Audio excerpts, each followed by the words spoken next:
स्वागत है आपका न्यूज एक्सप्रेस में, जहां मिलती है बिहार से लेकर देश और दुनिया की हर बड़ी खबर सिर्फ 20 मिनट में। खबरों की शुरुआत से पहले कमेंट में जरूर बताइए, आप नीतीश कुमार को पसंद करते हैं या सम्राट चौधरी को? अपनी राय जरूर दीजिए। तब अफसर मंत्रियों के बच्चे खुद कराएंगे एडमिशन। बिहार के सरकारी स्कूलों पर सीएम सम्राट चौधरी का बड़ा प्लान। बिहार विधानसभा में विश्वास मत प्रस्ताव पर चर्चा के दौरान मुख्यमंत्री सम्राट चौधरी ने विपक्ष पर तीखे हमले के साथ साथ सरकार की प्राथमिकताओं का खाका भी पेश किया। उन्होंने कहा कि अब प्रखंड, अंचल और थाना स्तर की गतिविधियों की निगरानी सीधे मुख्यमंत्री कार्यालय से होगी। शिक्षा व्यवस्था पर बोलते हुए उन्होंने कहा कि अधिकारियों या मंत्रियों के बच्चों को सरकारी स्कूलों में पढ़ने के लिए बाध्य नहीं किया जा सकता, लेकिन सरकार ऐसी गुणवत्ता विकसित करेगी कि वे स्वयं सरकारी स्कूलों को बेहतर विकल्प माने। उन्होंने नीतीश कुमार के कार्यकाल का उल्लेख करते हुए कहा कि शिक्षा का बुनियादी ढांचा मजबूत हुआ है और अब इसे और सुदृढ़ करना है। महिलाओं की सुरक्षा को सर्वोच्च प्राथमिकता बताते हुए उन्होंने अपराधियों के खिलाफ जीरो टॉलरेंस की नीति अपनाने का ऐलान किया। सड़क हादसों में मौत पर अब 8 लाख रुपए का मुआवजा मिलेगा, जिसमें 4 लाख बीमा कंपनी और 4 लाख राज्य सरकार देगी। इस भाषण से उन्होंने संकेत दिया कि उनकी सरकार केवल राजनीतिक हमलों तक सीमित नहीं रहेगी, बल्कि ठोस काम करेगी। जनता को सच जानने का हक।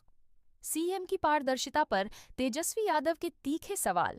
विधानसभा सत्र के दौरान विपक्ष ने सरकार को घेरते हुए मुख्यमंत्री सम्राट चौधरी की जवाबदेही और पारदर्शिता पर सवाल उठाए। नेता प्रतिपक्ष तेजस्वी यादव ने कहा कि मुख्यमंत्री को अपने खिलाफ लंबित मामलों, शपथ पत्र और उम्र से जुड़ी जानकारी सार्वजनिक करनी चाहिए। लोकतंत्र में जनता सर्वोपरि होती है और उसे यह जानने का अधिकार है कि शीर्ष पद पर बैठा व्यक्ति किन परिस्थितियों में सत्ता में है। तेजस्वी ने आरोप लगाया कि सरकार बनने में ही 40% समय बर्बाद हो गया है। उन्होंने कहा कि 5 साल में 5 सरकार बनी तो काम कब हुआ? उन्होंने यह भी कहा कि भाजपा के पुराने कार्यकर्ताओं में सम्राट चौधरी के सीएम बनने से खुशी नहीं, बल्कि मायूसी है। सदन में इस मुद्दे पर जोरदार हंगामा हुआ और राजनीतिक गलियारों में इसे जनमत को प्रभावित करने की कोशिश के तौर पर देखा जा रहा है। बिहार में आसमान से बरस रही आग। पटना में 41.3 डिग्री पहुंचा पारा। 25 अप्रैल के बाद बदलेगा मौसम। राज्य में भीषण गर्मी और लू का असर लगातार बढ़ रहा है। गुरुवार को राजधानी पटना का अधिकतम तापमान सामान्य से 4 डिग्री अधिक होकर 41.3 डिग्री सेल्सियस दर्ज हुआ। डेहरी में 43 डिग्री सेल्सियस के साथ सर्वाधिक तापमान रहा। मोतिहारी, बक्सर और शेखपुरा में उष्ण लहर की स्थिति बनी रही। सुबह 9 बजे तक तापमान 30 डिग्री था, जो दोपहर तक 40 डिग्री के पार पहुंच गया। शाम 6 बजे भी प्रमुख शहरों का तापमान 40 डिग्री से ऊपर रहा। मौसम विज्ञान केंद्र ने बताया कि सूर्य की तपिश और आर्द्रता में कमी के कारण तापमान में लगातार बढ़ोतरी हो रही है। पछुआ हवा का असर अधिक होने से गर्मी और बढ़ गई है। कैमूर में 42.7, शेखपुरा में 41.6, सिवान के जीरादेई में 40.9 और छपरा में 40.8 डिग्री सेल्सियस तापमान दर्ज हुआ। 25 अप्रैल से मौसम में बदलाव की संभावना है। पश्चिमी हिमालय क्षेत्रों में नए पश्चिमी विक्षोभ के असर से 25 से 26 अप्रैल को उत्तरी भागों में गरज चमक के साथ छिटपुट वर्षा हो सकती है। पटना में फायर ब्रिगेड का रिस्पांस टाइम मात्र 2 मिनट, डीएम ने कहा। सूचना मिलते ही मौके पर पहुंचेगी। दमकल पटना के जिलाधिकारी डॉक्टर त्यागराजन एसएम ने अग्नि सुरक्षा को लेकर आम लोगों से सतर्कता बरतने की अपील की है। उन्होंने कहा कि आग लगने की घटनाओं को रोकने के लिए जन जागरूकता और समय पर सूचना देना बेहद जरूरी है। डीएम ने बताया कि जिले में फायर ब्रिगेड का रिस्पांस टाइम मात्र 2 मिनट है और सूचना मिलते ही दमकल वाहन घटनास्थल पर पहुंच जाते हैं। उन्होंने कहा कि 15 मार्च से 15 जून तक का समय अग्नि प्रवण काल माना जाता है। इस दौरान पछुआ हवा तेज चलने से आग फैलने की आशंका अधिक रहती है। खासकर ग्रामीण इलाकों में खेत खलिहान और खड़ी फसल को भारी नुकसान हो सकता है। पटना जिले में कुल 9 फायर स्टेशन और 88 अग्निशमन वाहन क्रियाशील हैं। इनमें water bowser, water tender, foam tender, hydraulic platform और मिश्रित तकनीक आधारित गाड़ियां शामिल हैं। डीएम ने कहा कि आग की छोटी सी चिंगारी भी बड़ी दुर्घटना का रूप ले सकती है, इसलिए हर व्यक्ति को सजग रहना जरूरी है। 14.9 किलो सोना लूटकांड में खुलासा। 9.5 किलो सोने की तलाश में दिल्ली सहित 3 राज्यों में छापामारी पटना के खगौल में 4 अप्रैल को हुई। 14.9 किलो सोना लूटकांड का बड़ा खुलासा हुआ है। बदमाशों ने खुद को कस्टम अधिकारी बताकर कारोबारी के कर्मचारियों को रोका और कार में बंधक बनाकर सोना लूट लिया। घटना पूरी तरह सुनियोजित थी और इसमें 2 गिरोह शामिल थे। पुलिस ने अब तक 7 आरोपितों को गिरफ्तार किया है और 5.403 किलो सोना बरामद किया है। बाकी 9.5 किलो सोना अभी फरार अपराधियों के पास है। पुलिस बिहार, दिल्ली और अन्य राज्यों में लगातार छापामारी कर रही है। जांच में मास्टरमाइंड अमरनाथ समेत कई लोगों की संलिप्तता सामने आई है। एक महिला भी इस गिरोह का हिस्सा बताई जा रही है। लूट के बाद अपराधी स्कॉर्पियो से दिल्ली भागे थे। पुलिस ने गाड़ी बरामद कर ली है जिसमें वही कपड़े मिले जिनसे वे कस्टम अधिकारी बने थे। अब पुलिस का फोकस बाकी सोने की बरामदगी और पूरे नेटवर्क को खंगालने पर है। पटना में गंगा किनारे चला प्रशासन का बुलडोजर। छठे दिन 20 अवैध पक्की संरचनाएं ध्वस्त गंगा नदी किनारे सरकारी भूमि पर अवैध कब्जे के खिलाफ जिला प्रशासन ने लगातार छठे दिन विशेष अभियान चलाया। सभ्यता द्वार से पटना कलेक्ट्रेट के पीछे तक गंगा तटवर्ती क्षेत्र में 20 अवैध पक्की संरचनाओं को ध्वस्त किया गया। जिलाधिकारी डॉक्टर त्यागराजन एसएम ने कहा कि गंगा किनारे का क्षेत्र जनहित और विकास योजनाओं के लिए अत्यंत महत्वपूर्ण है। यहाँ कई जनोपयोगी योजनाएं संचालित हैं। उन्होंने चेतावनी दी कि यदि कोई व्यक्ति प्रशासनिक कार्रवाई में बाधा उत्पन्न करेगा तो उसके खिलाफ विधि सम्मत कार्रवाई होगी। डीएम ने स्पष्ट किया कि नदी क्षेत्र की असर्वेक्षित भूमि सरकारी मानी जाती है और उस पर किसी व्यक्ति का दावा मान्य नहीं है। नेशनल ग्रीन ट्रिब्यूनल और उच्चतम न्यायालय के आदेशों के अनुसार गंगा तट और फ्लड प्लेन एरिया में किसी भी प्रकार का निर्माण प्रतिबंधित है। निजी जमीन पर भी निर्माण की अनुमति नहीं है। प्रशासन ने साफ कर दिया है कि न्यायालय के निर्देशों के अनुरूप गंगा तटवर्ती क्षेत्रों से अतिक्रमण हटाने का अभियान लगातार जारी रहेगा। सत्ता किसी की बपौती नहीं। सीएम सम्राट चौधरी का तेजस्वी के हमलों पर काउंटर अटैक। बिहार विधानसभा में विश्वास समत प्रस्ताव पर चर्चा के दौरान मुख्यमंत्री सम्राट चौधरी ने विपक्ष के आरोपों का जोरदार जवाब दिया। उन्होंने कहा कि सत्ता किसी की बपौती नहीं होती, उनकी राजनीति संघर्ष से बनी है, किसी पाठशाला की देन नहीं। उन्होंने दावा किया कि वे 14 करोड़ बिहारवासियों के समर्थन और प्रधानमंत्री नरेंद्र मोदी, नीतीश कुमार, चिराग पासवान, जीतन राम मांझी और उपेंद्र कुशवाहा के आशीर्वाद से मुख्यमंत्री बने हैं।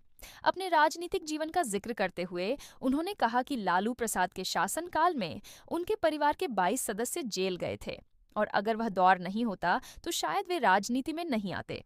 उम्र और शिक्षा पर उठे सवालों को खारिज करते हुए उन्होंने कहा कि जनता के मुद्दों पर काम करना ही उनकी प्राथमिकता है। उन्होंने साफ किया कि अपराध, भ्रष्टाचार और सांप्रदायिकता से कोई समझौता नहीं होगा और महिलाओं की सुरक्षा सर्वोच्च प्राथमिकता रहेगी। एलपीजी संकट के बीच बड़ा फैसला। बिहार में पीडीएस दुकानों से मिलेगा कुकिंग कोयला। दक्षिण पश्चिम एशिया में जारी युद्ध के कारण ऊर्जा आपूर्ति प्रभावित हुई है और बिहार में एलपीजी की कमी की आशंका बढ़ गई है। इस स्थिति से निपटने के लिए राज्य सरकार ने बड़ा कदम उठाया है। अब राष्ट्रीय खाद्य सुरक्षा अधिनियम एनएफएसए के लाभुक परिवारों को जन वितरण प्रणाली पीडीएस दुकानों से कुकिंग कोयला दिया जाएगा। खाद्य एवं उपभोक्ता संरक्षण विभाग ने सभी जिलाधिकारियों को निर्देश जारी किए हैं। खान एवं भूतत्व विभाग और परिवहन विभाग को भी समन्वय बनाने को कहा गया है ताकि आपूर्ति बाधित न हो। सरकार का मानना है कि इस व्यवस्था से गरीब और जरूरतमंद परिवारों को खाना बनाने में राहत मिलेगी। भागलपुर के जिला आपूर्ति पदाधिकारी ने स्पष्ट किया है कि जिले में गैस और पेट्रोल डीजल की कोई कमी नहीं है और कंपनियों द्वारा नियमित आपूर्ति की जा रही है। भागलपुर में बढ़ेगी गर्मी की तपिश। 25 अप्रैल तक राहत के आसार कम। मौसम विभाग ने जारी किया अलर्ट। अप्रैल के अंतिम सप्ताह में भागलपुर समेत पूरे बिहार में गर्मी ने विकराल रूप ले लिया है। गुरुवार को भागलपुर का अधिकतम तापमान 37.9 डिग्री और न्यूनतम 24.6 डिग्री दर्ज हुआ। 71% आर्द्रता के कारण उमस और अधिक बढ़ गई। भारत मौसम विज्ञान विभाग के अनुसार क्षेत्र में सक्रिय एंटी साइक्लोनिक सर्कुलेशन के कारण पश्चिम और उत्तर पश्चिम के रेगिस्तानी इलाकों से शुष्क और गर्म हवाएं आ रही हैं। इसी वजह से लू जैसे हालात बन रहे हैं। मौसम विभाग ने चेतावनी दी है कि 25 अप्रैल तक राहत की संभावना बेहद कम है। तापमान सामान्य से ऊपर बना रहेगा और लोगों को तपिश झेलनी पड़ेगी। विशेषज्ञों ने सलाह दी है कि धूप में निकलने से बचें और पर्याप्त मात्रा में पानी का सेवन करें। पिछले 24 घंटों में बक्सर में सर्वाधिक 44.4 डिग्री तापमान दर्ज हुआ, जबकि कई जिलों में तापमान 36 से 44 डिग्री के बीच रहा। बिहार में मंदिरों को निशाना बनाकर चोरी करने वाले गिरोह का पर्दाफाश। दान पेटियों के साथ 2 बदमाश गिरफ्तार। काजी मोहम्मदपुर थाना पुलिस ने मंदिरों को निशाना बनाकर चोरी करने वाले अंतरजिला गिरोह का पर्दाफाश किया है। छापेमारी के दौरान 2 शातिरों को गिरफ्तार किया गया और उनके ठिकाने से 3 दान पेटियां बरामद की गईं। पूछताछ में उन्होंने शहर के विभिन्न इलाकों में मंदिरों से चोरी की घटनाओं में संलिप्तता स्वीकार की है। पिछले दिनों रामदयालु इलाके के मुक्तिनाथ मंदिर से दान पेटी चोरी हुई थी। सीसीटीवी फुटेज और गुप्त सूचना के आधार पर पुलिस ने सातपुरा शंकरपुरी इलाके में छापेमारी कर वैशाली जिले के हर्ष कुमार और स्करा के राहुल कुमार को दबोचा। दोनों किराए के मकान में रहकर रात के अंधेरे में मंदिरों से चोरी करते थे। पुलिस अब अन्य जिलों की घटनाओं की जांच कर रही है और लंबित केसों के लिए रिमांड की तैयारी कर रही है। आरा में पुलिस ग्रामीण भिड़ंत, चेकपोस्ट फूंका, ट्रकों में तोड़फोड़। आरा जिले में सड़क जाम हटाने पहुंची पुलिस और ग्रामीणों के बीच अचानक झड़प हो गई। आक्रोशित भीड़ ने करीब 50 ट्रकों के शीशे तोड़ दिए और खैरा चेकपोस्ट पर आगजनी कर दी। ड्रम, चौकी और कुर्सियों को आग के हवाले कर दिया गया। हंगामे के दौरान पुलिसकर्मियों के साथ हाथापाई भी हुई। मृतक का शव सड़क पर रखा हुआ था और पुलिस ग्रामीण आमने सामने डटे रहे। सूचना मिलते ही एसडीपीओ कृष्णकांत सिंह, बीडीओ जनार्दन तिवारी और थाना अध्यक्ष सुबोध कुमार मौके पर पहुंचे और हालात को नियंत्रित करने में जुट गए। ग्रामीणों ने 4 बड़ी मांगें रखीं। पुलिसकर्मियों का निलंबन, 112 वाहन स्टाफ पर कार्रवाई, दिन में नो एंट्री लागू करना और डंपर वाहनों पर सख्ती। साथ ही मृतक के परिजनों को मुआवजा देने की मांग भी की गई। फिलहाल खैरा में स्थिति तनावपूर्ण बनी हुई है और पुलिस लगातार निगरानी कर रही है। स्कॉर्पियो एन नहीं मिली तो दूल्हे ने तोड़ी शादी। 10 लाख भी हड़पे। गोपालगंज में एफआईआर। गोपालगंज में दहेज की मांग को लेकर चौंकाने वाला मामला सामने आया है। सगाई के बाद दूल्हे पक्ष ने महिंद्रा स्कॉर्पियो एन की मांग पूरी नहीं होने पर शादी से साफ इनकार कर दिया। इतना ही नहीं, सगाई के दौरान दिए गए 10 लाख रुपए नगद भी वापस करने से मना कर दिया। जानकारी के अनुसार युवती की शादी सिलीगुड़ी निवासी अभिषेक प्रसाद से तय हुई थी। 15 फरवरी को सगाई के दौरान ही दूल्हे पक्ष ने स्कॉर्पियो एन की मांग रख दी। समझाने बुझाने के बाद दुल्हन पक्ष ने 10 लाख रुपए देकर सगाई पूरी कराई, लेकिन बाद में शादी की तारीख तय करने से दूल्हा पक्ष टाल मटोल करता रहा और अंततः साफ कह दिया कि गाड़ी नहीं मिलने पर शादी नहीं होगी। दुल्हन पक्ष ने खर्च हुए 4 लाख और दिए गए 10 लाख रुपए वापस मांगे, लेकिन आरोप है कि दूल्हे पक्ष ने रकम लौटाने से इनकार कर दिया और धमकी भी दी। पीड़िता के पिता की शिकायत पर नगर थाने में दूल्हे समेत 5 लोगों के खिलाफ प्राथमिकी दर्ज की गई है। पुलिस मामले की जांच कर रही है। गर्मी से राहत। उत्तर बिहार में बारिश और ओलावृष्टि के आसार। चलेगी तेज हवा। उत्तर बिहार में भीषण गर्मी से जूझ रहे लोगों के लिए राहत भरी खबर आई है। डॉक्टर राजेंद्र प्रसाद केंद्रीय कृषि विश्वविद्यालय पूसा के मौसम विभाग ने पूर्वानुमान रिपोर्ट जारी की है। इसके अनुसार 27 से 29 अप्रैल के बीच कई जिलों में हल्की बारिश, गरज चमक और कहीं-कहीं ओलावृष्टि की संभावना है। वर्षा के दौरान हवा की रफ्तार 24 किलोमीटर प्रति घंटा तक पहुंच सकती है, जिससे तापमान में गिरावट आएगी और लोगों को तपिश से राहत मिलेगी। हालांकि अधिकतम तापमान 40 से 43 डिग्री सेल्सियस तक रहने का अनुमान है। न्यूनतम तापमान 26 से 27 डिग्री के बीच रहेगा। मौसम विभाग ने किसानों को फसलों की सुरक्षा के उपाय करने की सलाह दी है और आम लोगों को तेज हवा और ओलावृष्टि के दौरान सतर्क रहने की अपील की है। जमुई में बिजली चोरी पर विभाग की बड़ी कार्रवाई। 23 दिनों में दर्ज हुई 120 एफआईआर। जमुई जिले में बिजली चोरी और बकाया वसूली को लेकर विद्युत विभाग ने सख्त रुख अपनाया है। लगातार चल रहे छापामारी अभियान में महज 23 दिनों में 120 उपभोक्ताओं के खिलाफ केस दर्ज किया गया। शहरी क्षेत्र में 13, ग्रामीण क्षेत्र में 14, खैरा में 9, गिद्धौर में 9, लक्ष्मीपुर में 13, बरहट में 17, झांझा में 6, सोनू में 8, माधोपुर फीडर में 8, चकाई में 11, अलीगंज में 9 और सिकंदरा में 3 एफआईआर दर्ज हुई हैं। छापामारी के दौरान मीटर बायपास, सीधे तार जोड़कर बिजली उपयोग और अवैध कनेक्शन जैसे मामले पकड़े गए। विभाग ने स्पष्ट किया है कि जिन उपभोक्ताओं पर 20,000 रुपए से अधिक बकाया है, उनका कनेक्शन बिना पूर्व सूचना के काटा जा रहा है। अधिकारियों ने कहा कि बिजली चोरी किसी भी सूरत में बर्दाश्त नहीं होगी और अभियान आगे भी जारी रहेगा। झारखंड से लूटे गए गहनों के साथ बिहार में रेलवे कर्मचारी और 2 महिलाएं गिरफ्तार। रामगढ़ जिले के रजरप्पा में 21 अप्रैल को स्वर्ण व्यवसायी से लूटे गए आभूषणों का बड़ा खुलासा हुआ है। हरनौत थाना पुलिस और रजरप्पा पुलिस की संयुक्त कार्रवाई में गुरुवार को हरनौत रेलवे कॉलोनी के बाहर खड़ी अर्टिगा कार से लूटे गए जेवर बरामद किए गए। कार पर भारत सरकार लिखा हुआ लाल साइन बोर्ड लगा था। पुलिस ने इस कांड में शामिल गैंग से जुड़े 3 लोगों को गिरफ्तार किया, जिनमें रेलवे कर्मचारी मनीष पासवान और 2 महिलाएं शामिल हैं। मनीष हरनौत में सवारी डिब्बा मरम्मत कारखाना में कार्यरत हैं। उनकी निशानदेही पर कार से सोने चांदी के जेवर बरामद हुए। इनमें हार, बाला, अंगूठी, चरण पादुका, शिवलिंग और अन्य सामग्री शामिल है। गिरफ्तार महिलाओं में मनीष की पत्नी रीना देवी और महेंद्र महतो की पत्नी चंद्रावती देवी हैं। पुलिस ने बताया कि मुख्य सरगना विभाष पासवान उर्फ मृगेंद्र पासवान फरार है, जिस पर झारखंड में 25 मामले दर्ज हैं। उसकी गिरफ्तारी के लिए छापेमारी जारी है। सम्राट सरकार का सख्त फरमान, सरकारी दफ्तरों में लेटल तीफी पर लगेगी लगाम। बिहार सरकार ने सरकारी कार्यालयों में सुस्त कार्य संस्कृति और लेटल तीफी पर सख्त रुख अपनाया है। मुख्य सचिव प्रत्यय अमृत ने सभी विभागाध्यक्षों और जिला पदाधिकारियों को पत्र लिखकर स्पष्ट निर्देश दिए हैं कि कार्यालय में समय पर उपस्थिति और दायित्वों का निर्वहन अनिवार्य है। सरकार ने कहा है कि औचक निरीक्षण किए जाएंगे और अनुपस्थित पाए जाने पर कठोर कार्रवाई होगी। यदि किसी कर्मचारी के अवकाश खाते में छुट्टी शेष नहीं है और वह देर से आता है तो उसके वेतन से कटौती की जाएगी। कार्यालय समय भी स्पष्ट कर दिया गया है। 5 दिवसीय कार्य सप्ताह वाले कार्यालयों में सुबह 9:30 से शाम 6 बजे तक, जबकि महिला कर्मियों के लिए शाम 5 बजे तक। प्रमंडलीय आयुक्त और अभियंता कार्यालयों में 6 दिवसीय कार्य प्रणाली लागू है। सरकार ने साफ किया है कि अब मनमानी नहीं चलेगी और जवाबदेही तय होगी। शेखपुरा में भीषण गर्मी से निपटने की तैयारी, डीएम ने दिए वाटर एटीएम और प्याऊ लगाने के निर्देश। शेखपुरा जिले में लगातार बढ़ती गर्मी और लू को देखते हुए प्रशासन ने विशेष तैयारी शुरू कर दी है।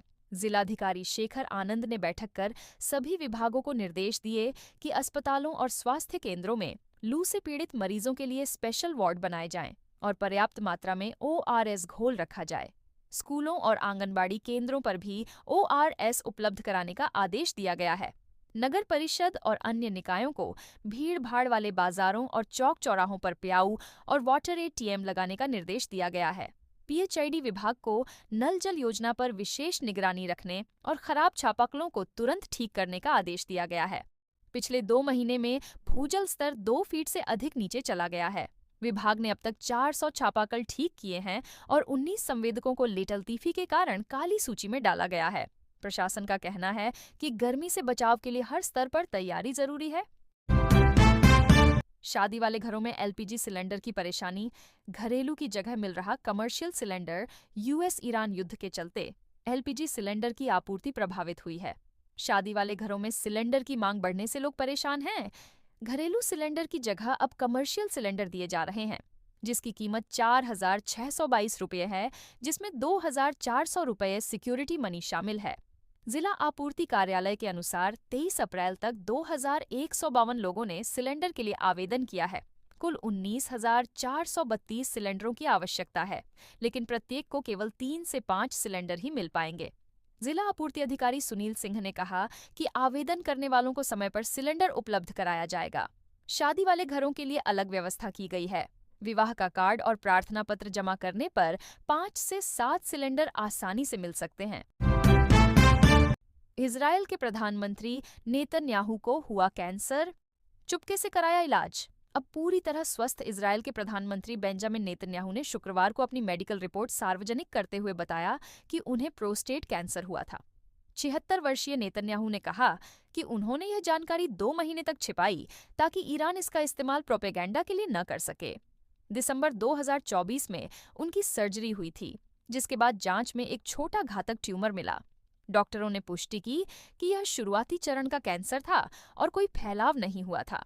इसके बाद उन्होंने टारगेटेड रेडिएशन थेरेपी शुरू की, जिसे हाल ही में पूरा कर लिया गया है। नेतन्याहू ने सोशल मीडिया पर लिखा कि भगवान का शुक्र है, मैं पूरी तरह स्वस्थ हूँ। डॉक्टरों ने भी पत्र जारी कर बताया कि कैंसर का इलाज सफल रहा है और अब कोई खतरा नहीं है। नेतन्याहू ने कहा कि वे सामान्य रूप से अपना काम जारी रखेंगे।